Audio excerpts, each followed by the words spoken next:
మీ దగ్గర అన్ని ఆధారాలు ఉన్నాయి కదా! వెంటనే వాటిని చూపించి మనోహర్‌కి శిక్ష పడేలా చేయొచ్చు కదా! మళ్ళీ కొత్త ఆఫీసర్ అంటే కేసు లేట్ అవుతుంది అని భాగీరథతో టెన్షన్ పడుతూ అడుగుతూ ఉంటే, మా ఆఫీసర్‌కి బెస్ట్ ఆఫీసర్ అన్న పేరు ఉంది మేడం. ఆయన నా దగ్గర ఉన్న ఆధారాలు తీసుకోరు. ఆయన మొదటి నుండి కేసు ఇన్వెస్టిగేషన్ చేస్తారు. అప్పుడు సార్ కూడా స్టెప్ బై స్టెప్ అన్నీ కూడా నిజాలు తెలుసుకుంటారు. అదే సార్‌కి కూడా మంచిది కదా! ఆయన 1 వీక్‌లో కేస్‌ని క్లోజ్ చేసేస్తారు. అప్పుడు అమర్ సార్‌కి మొత్తం నిజాలు తెలిసిపోతాయి. అదే కదా మీకు కావాల్సింది. 1 వీక్‌లో మొత్తం సాల్వ్ అయిపోతుంది అని ఎస్ఐ చెప్పడంతో, మీరు చెప్తుంటే అదే నిజమనిపిస్తోంది అని, అలాగే ఎస్ఐ గారు అని భాగీరథతో చెప్తారు. ఇక ఎస్ఐ గారు అక్కడి నుంచి వెళ్ళగానే ఆ మనోహరి బ్రతికుండగానే నరకం అనుభవించాలి రాథోడ్. అందుకే కొత్త ఎస్ఐ గారు వస్తున్నారేమో, ఆయనకి నిజాలు తెలిసిపోతాయి అని అంటే మనోహరి కోసం వస్తున్న ఎముకంకుడులా కనిపిస్తున్నాడు ఆ ఏసీపీ గారు అని రాథోడ్ అంటే, అవును బ్రతికుండగానే నరకం అనుభవిస్తుంది అని బాగి చెప్తుంది. ఈ మాటలన్నీ కూడా మనోహరి పైనుంచి వినేసి చాలా కంగారు పడుతూ గదిలోకి వెళ్తుంది. మనోహరి భయంతో వణికిపోతూ వాటర్ తాగుతూ ఉంటుంది. సరిగ్గా అప్పుడే చెంబా వచ్చి, మనోహరి మనోహరి నీకు ఒక ముఖ్యమైన విషయం చెప్పాలి. అమర్‌కి గతం గుర్తుకు వచ్చినట్లుంది. బాగి అమర్ ఇద్దరూ కలిసిపోయారు. ఇద్దరు ఒకరిని ఒకరు హగ్ చేసుకున్నారు తెలుసా అని చెంబా చెప్తుంటే, మనోహరి పొడమాలి దగ్గుతూ ఉంటుంది. అయ్యో ఏంటి మనోహరి, ఎందుకు ఇంతలా కంగారు పడిపోతున్నావు? అమర్‌కి గతం గుర్తుకు వచ్చింటే నిన్ను షూట్ చేసి పడేస్తాడని అనుకుంటున్నావా? పూర్తిగా గతం గుర్తుకు రాలేదు కాబట్టే కదా నువ్వు ఇంకా ప్రాణాలతో ఉన్నావు. నువ్వు అంతలా కంగారు పడవలసిన అవసరం లేదు అని చెంప అంటుంది. అది కాదు, అమర్‌కి గతం గుర్తుకు వచ్చేస్తుంది. ఎందుకంటే ఏసీపీ పార్థసారథి వచ్చేస్తున్నాడు. మొత్తం ఇన్వెస్టిగేషన్ చేస్తాడంట. నా గురించిన అన్ని నిజాలు తెలిసిపోతాయి. అమర్‌కి నాకు మధ్య అరుంధతి అడ్డుగా ఉందని చెప్పి నేను అరుంధతిని చంపేశాను. ఇప్పుడు అమర్‌కి గతం గుర్తుకు వచ్చిందని అమర్‌ని చంపాలనుకున్నాను. ప్రచండని ఇంటికి తీసుకొచ్చింది అన్నీ నేనే చేశానని అతను ఇన్వెస్టిగేషన్ చేసి మొత్తం బయట పెట్టేస్తాడు. అప్పుడు నేను జైలుకు వెళ్ళాల్సిన పరిస్థితి వస్తోంది. అంటే నా పని అయిపోయినట్లే. నేను దొరికిపోయినట్లే చెంబా అని మనోహరి కంగారు పడుతూ ఉంటే, ఏంటి మనోహరి, నువ్వు ఇంతమంది పోలీస్ ఆఫీసర్లని చాలా మందిని చూసావు కదా! మరి ఇతనికి ఎందుకు ఇలా భయపడిపోతున్నావు? ఇతను నిన్నేమీ పట్టుకోలేడు. చూస్తూ ఉండు. ఇతను నీకు లెక్కే కాదు అని చెంబా అంటుంది. లేదు లేదు, ఇతను చాలా బెస్ట్ పోలీస్ ఆఫీసర్ అంట. నేను దొరికిపోతానేమోనని లైఫ్‌లో మొట్టమొదటిసారి చాలా నాకు భయమేస్తోంది అని మనోహరి అంటుంది. 100 గొడ్లను తిన్న రాబందు ఒక్క నేల తుఫానుకు ఒరిగిపోయిందంట. ఇప్పుడు ఇలాగే ఉంది నీ పరిస్థితి అని చెంబ మనసులో అనుకుంటూ ఉంటుంది. అయ్యో మనోహరి, నువ్వు చాలా తెలివైన దానివి. నువ్వు ఏదో ఒకటి చేసి అమర్ సార్‌ని ఏమారుస్తావులే. ఇప్పుడు నేను నిన్ను మొదటి నుంచి చూస్తున్నాను కదా! నీ తెలివి, ధైర్యం అన్నీ కూడా పెట్టేసి ఏదో ఒకటి చేసేసేయి. ఆ పోలీస్ ఆఫీసర్‌ని బురిడి కొట్టించేసేసేయి అని చెంబా చెప్తుంది. నా మీద నీకెందుకు అంత నమ్మకం అని మనోహరి అంటే, నేను నిన్ను మొదటి నుంచి చూస్తున్నాను. నీకేదైనా అయితే నేనేమైపోవాలి చెప్పు? నీ మీదే ఆధారపడి జీవిస్తున్నాను కదా!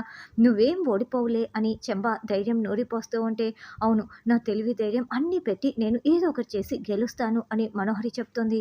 పిల్లలందరూ కూడా స్కూలుకు వెళ్ళటానికి రెడీ అవుతూ ఉంటే అంజు మాత్రం నైట్ డ్రెస్ వేసుకొని ఆలోచిస్తూ ఉంటుంది. పిల్లలు రెడీ అయిపోయారా అంటూ బాగి రావటంతో, మేము రెడీ అయిపోయాము మిస్ అమ్మ, కానీ అంజు మాత్రం చూడు ఎలా ఉందో, తను స్కూల్కి రాదంట అని పిల్లలు చెప్తారు. ఏమైంది అంజు అని బాగి అడగటంతో, తను ఆ రోజు వచ్చినప్పుడు స్కూల్లో చాలా గొడవ చేసింది కదా, అప్పుడు ప్రిన్సిపల్ మేడం తనకి వార్నింగ్ ఇచ్చింది. కాళ్ళు విరగ్గొట్టేస్తానని మరి వార్నింగ్ ఇచ్చింది. ఈ రోజు కనుక వస్తే అదే జరుగుతుంది అని పిల్లలు చెప్తూ ఉంటారు. అందుకే మిస్సమ్మ నేను వెళ్ళను అని అంజు అంటే, చూడు నువ్వు వెళ్ళక తప్పదు అంజు. మీ డ్యాడీ గురించి నీకు తెలుసు కదా అని బాగి అంటుంది. ప్లీజ్ మిస్సమ్మ నువ్వే ఏదో ఒకటి చేయవా అని అంజు అంటుంది. చూడు నువ్వు ఇప్పుడు స్కూల్‌కి వెళ్తున్నావు అంతే. ఇప్పుడు ప్రిన్సిపల్ ఒక మాట అంటే నువ్వు ఇంకెప్పుడు చేయనని చెప్పాలి. అంతేకానీ ఇలా స్కూల్‌కే వెళ్ళనని మొండికేయకూడదు. బాగా చదువుకోవాలి అని బాగి చెప్తుంది. తప్పదా అని అంజు అంటుంది.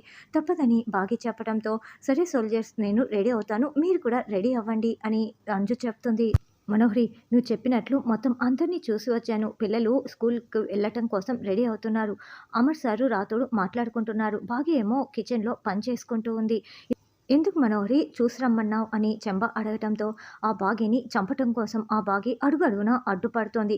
అందుకే దాని పీడ వదిలించుకుంటాను అని మనోహరి అంటే, వద్దు మనోహరి చాలా రిస్క్ తీసుకుంటున్నావు. అమర్ సార్ ఇంట్లోనే ఉన్నారు కదా, ఎలా చంపుదామనుకుంటున్నావు? వద్దనే వద్దు అని చెంబ అంటే, గ్యాస్ లీక్ చేసి చంపేస్తాను. ఇంకోవైపు నా రక్త చరిత్ర తెలుసుకోవటం కోసం, బయట పెట్టడం కోసం ఆ ఏసీపీ పార్థసారథి వస్తున్నాడు అని మనోహరి చెప్తుంటే కారులో వస్తున్న అతన్ని వెనుక వైపు నుంచి మాత్రమే ముఖం చూపించకుండా చూపిస్తూ ఉంటారు. అందుకే నేను సేఫ్గా బయటపడాలంటే ఆ బాగీని చంపి తీరాల్సిందే, ఎందుకంటే నా నేర చరిత్ర మొత్తం కూడా ఆ బాగీకి తెలుసు కదా అని మనోహరి అంటుంది. వద్దు మనోహరి వద్దు అని చెంబా చెప్తున్నా కూడా అదిగో బాగి బట్టలు ఆరేయడానికి వెళ్తోంది, నేను ఇప్పుడే గ్యాస్ లీక్ చేసి వస్తాను అని మనోహరి కిచెన్లోకి వచ్చి చాక్ తీసుకొని గ్యాస్ పైప్ని మొత్తం కట్ చేసి పడేస్తుంది. ఇదిగో గ్యాస్ లీక్ చేసేసాను, కాసేపట్లో బాగి పిల్లలకి పాలు ఇవ్వటం కోసం కిచెన్లోకి వెళ్తుంది. అప్పుడు గ్యాస్ మొత్తం మంటలు అంటుకొని అది చచ్చిపోతుంది, పద మనం పక్కకు వెళ్దామని మనోహరి చెప్తుంది. బాగి బట్టలారేసి బకెట్ పట్టుకొని వస్తూ ఉంటే మనోహరి ఎదురుగా వెళ్ళి హ్యాపీ జర్నీ బాగి అని చెప్పటంతో నాకెందుకు చెప్తున్నావు అని బాగి ప్రశ్నిస్తూ ఉంటుంది. ఎందుకంటే ఇంకాసేపట్లో పిల్లల్ని తీసుకొని అమర్ స్కూల్లో దింపడం కోసం వెళ్తాడు. నువ్వు చాలా సంతోషంగా జర్నీ చేయాలని చెప్తున్నాను, ఎందుకంటే నీ మంచి కోరుకునేది నేను మాత్రమే అని మనోహరి చెప్తుంది. పైగా అరుంధతి కంటే నేను నీతోనే కదా ఎక్కువ ట్రావెల్ చేశాను, అందుకే నీ మంచి కోరి హ్యాపీ జర్నీ అని చెప్తున్నానని మనోహరి అంటే, నువ్వు నా మంచి కోరుతావంటే నేను నిన్ను నమ్మాలనా అని బాగి అంటుంది. అదేంటి బాగి అలా మాట్లాడతావు, నేను ఎప్పుడూ ఒకరి మంచి కోరుకుంటాను, అందులో నీ మంచి కోరుకుంటాను అని మనోహరి చెప్తే అప్పుడే బాగి మనోహరి తలని మొత్తం చేత్తో టచ్ చేస్తూ జుట్టు మొత్తం వెతుకుతూ తలపైన చేతులు పెట్టి వెతుకుతూ ఉంటుంది. ఏ ఏం చేస్తున్నావు అని మనోహరి అంటే, తలకి ఏమైనా దెబ్బ తగిలిందా అని చూస్తున్నాను మనోహరి, లేకుంటే నువ్వు ఇలా పిచ్చి పిచ్చిగా మాట్లాడవు కదా అని బాగి అంటుంది. నాకు పిచ్చి పట్టలేదే, కాసేపట్లో నీ పంచ ప్రాణాలు గాల్లో కలిసిపోతాయి అని మనోహరి మనసులో అనుకుంటూ ఉంటుంది. థ్యాంక్ యూ ఫర్ విషెస్ మనోహరి అని బాగి వెళ్తుంది. బాగీకి డౌట్ వచ్చేలా ఎందుకు మనోహరి ఇలా మాట్లాడావు, బాగీకి డౌట్ వస్తే అని చెంబ అంటే, అది కాసేపట్లో ఎలాగో చచ్చిపోతుంది, దానికి డౌట్ వచ్చేంత సీన్ లేదు, ఇప్పుడు ఈ బాగీ చచ్చిపోయినాక అమర్ ఈ ఆస్తి మొత్తం నా సొంతం అయిపోతాయని మనోహరి చెప్తుంది. ఓ అలాగా సరేనంటూ అమర్ ఫోన్ మాట్లాడి, మిస్సమ్మ కాసేపట్లో ఏసీపీ పార్థసారథి గారు ఇక్కడికి రీచ్ అవుతున్నారంట, కొడైకెనాల్ ఎస్ఐ ఫోన్ చేసి చెప్పాడు, నువ్వు కాఫీ తయారు చేస్తూ ఉండు అని అమర్ చెప్పడంతో అలాగే సార్ అని బాగి కిచెన్లోకి వెళ్తుంది. ఈ ఏసీపీ గారు ఎవరో టైం పంక్చువాలిటీ బాగా పాటిస్తున్నట్లు ఉన్నారు సార్, చెప్పిన టైంకి వస్తున్నారని రాథోడ్ అంటాడు. బాగి పాల ప్యాకెట్ కట్ చేసి పోస్తూ ఉంటుంది. నాకు భయమేస్తోంది మనోహరి అని చెంబ అంటే, ఎందుకు ఆ బాగి చేస్తే నీకెందుకు భయమని మనోహరి తొంగి చూస్తూ చెప్తూ ఉంటుంది. ఇప్పుడు అక్కడ పేలుడు పేలి ఇండ్లంతా కూలిపోతే అప్పుడు మనం కూడా చచ్చిపోతాం కదా అని చెంబ అంటే, అలా రాసి పెట్టి ఉంటే చద్దాం అంతే కదా అని మనోహరి అంటుంది. ఇంత బతుకు బతికి మనం ఇలా చావటం ఏంటి మనోహరి అని నిలదీస్తూ, దుర్మార్గురాలా, చస్తే నువ్వు చావు మేము కూడా చచ్చిపోవాలా అని చెంబ మనసులో అనుకుంటూ ఉంటుంది.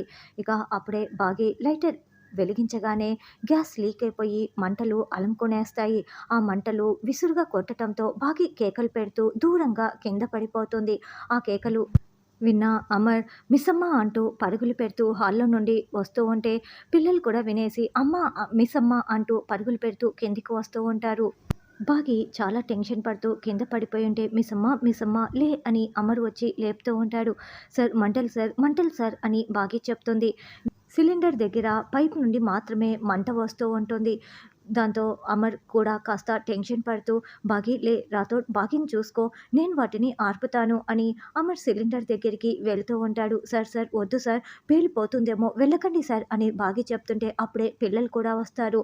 పిల్లలు మీరు అక్కడే ఉండండి, దగ్గరికి రాకండి అని అమర్ చెప్తాడు. పిల్లలు ముందు మీరు బయటికి వెళ్ళండి అని, సార్ మీరు కూడా వెళ్ళకండి సార్, పేలిపోతుందేమో సార్, వద్దు సార్, ఏమండి వద్దండి అని బాగి చెప్తూ ఉంటే గది దగ్గరే నిలబడి ఇదంతా చూస్తున్న చెంబ మనోహరి, మనం వెళ్ళకపోతే బాగుండదేమో, మనం కూడా వెళ్దాంరా అని చెంబ చెప్తుంది. ఆ బాగి చస్తుంది అనుకుంటే తప్పించుకుంది, అమర్ కాపాడుతున్నాడు అని మనోహరి టెన్షన్ పడుతూ, అమర్ అమర్ ఏం చేస్తున్నావు, బయటికి వచ్చేసే అమర్, మళ్ళీ పేలిపోతుందేమోనని మనోహరి వచ్చి అరుస్తూ ఉంటుంది. మనోహరి ముందు మీరంతా బయటికి వెళ్ళండి, రాథోడ్ ముందు వాళ్ళని తీసుకువెళ్ళు అని అమర్ చెప్తాడు. మనోహరి చెంబ ముందుకు ముందే బయటికి పరుగులు పెట్టి వచ్చేస్తారు. పిల్లలు మేము వెళ్ళమని చెప్తూ ఉంటే బాగి కూడా అవును సార్ మేము వెళ్ళమని బాగి చెప్తుంది. లేదు ముందు రాథోడ్ పిల్లల్ని తీసుకువెళ్ళు అని అమర్ చెప్తాడు. రాథోడ్ పిల్లల్ని తీసుకువెళ్ళగానే బాగి మాత్రం నేను వెళ్ళను సార్, మీతో పాటే ఉంటానని మొండికేస్తుంది. మిస్సమ్మ చెప్తున్నాను వెళ్తావా లేదా అని అమర్ గద్దించటంతో ఇక బాగి కూడా బయటికి వస్తుంది. అమర్ సిలిండర్ని భుజాన పెట్టుకొని పరుగులు పెడుతూ బయటికి వచ్చి బయట విసిరి పడేస్తాడు.